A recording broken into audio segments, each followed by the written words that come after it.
ਅੱਛਾ ਜੀ, ਕਈ ਬੰਦੇ ਬੜੇ ਪਰੇਸ਼ਾਨ ਹੁੰਦੇ ਨੇ ਕਿ ਜਾਨਵਰ ਲਏ ਨੇ ਤੇ ਉਹਨਾਂ ਨੂੰ ਰੱਖਣਾ ਕਿੱਥੇ ਉਹਨਾਂ ਦੀ ਜਗ੍ਹਾ ਬਣਾਉਣ ਵਾਸਤੇ ਪੈਸੇ ਕੋਈ ਨਹੀਂ। ਫ੍ਰੀ ਜਗ੍ਹਾ ਬਣਦੀ ਹੈ, ਫ੍ਰੀ ਬਣਦੀ ਹੈ। ਆਓ ਤੁਹਾਨੂੰ ਮੈਂ ਦੱਸਣਾ। अस्सलाम वालेकुम जी।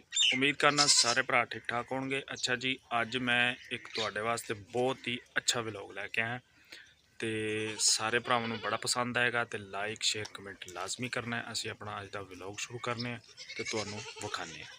अज ना वेख लो जी, अज साडे इलाके च होई है बारिश तो बड़ी मौके की बारिश हुई है। अल्लाह का शुक्र है कि कई दिनों तो पानी की भी किल्लत सी, बारिश भी नहीं सी हो रही तो जिहड़ियां फसलां सन उन्हां वास्ते बड़ा मसला सी।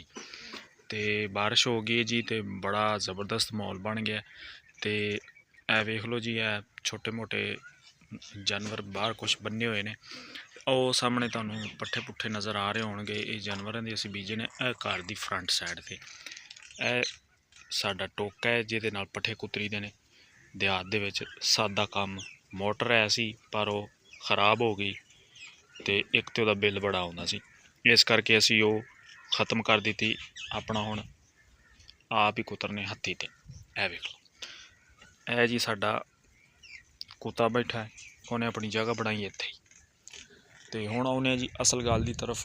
ए है जी साडे बकरियां दा वाड़ा।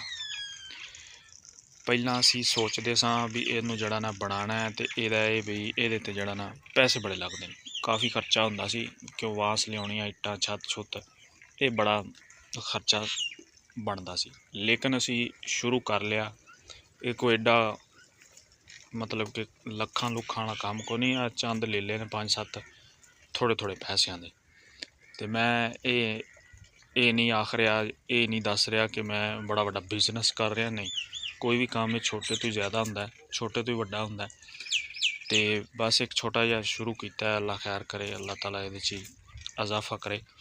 तो बाकी गल वाड़े की रह गई। ए वेख लो जी, वास साडा वो सामने तुहानूं बूटा नज़र आ रहा ना, वो देख लो खलोता जी।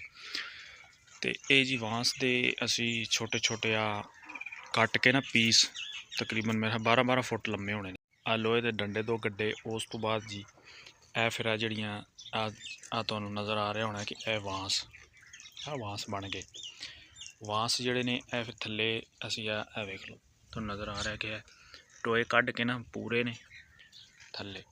उस तो बाद ए फिर विच तुहानूं रस्सियां नज़र आ रही होनी, छोटियां छोटियां बरीक बरीक रस्सियां नाल इहनूं बन दिता। बन के कुछ किल कुल लाए ने। वेख लो किल भी लगे ने, किल विच ला दिते ने। इस करके थोड़ा जिहा मजबूत हो गया, लकड़ां लुकड़ां डिगणियां नहीं। इहदे ते जी खर्चा 1 रुपया भी नहीं आया, ये मैं खुद ही बनाया है। तो वैसे अगर किसी को बनवाते तो काफ़ी पैसे लग जाने सन, 30-40 हज़ार का नुकसा है सी। वो नहीं आपां कीता, आप ही वड वुड के लकड़ा ते सिस्टम सीधा किया है भी चलो फिलहाल शुरू करिए। उस तो बाद फिर जिहड़ा ना अगे वेखांगे। यह है हुण जी इहदा बूआ, ये भी खुद ही बनाया है। वेख लो, तो यह जी छोटी जी बाड़ी, ठीक है, यानी कि लेलिया दा घर।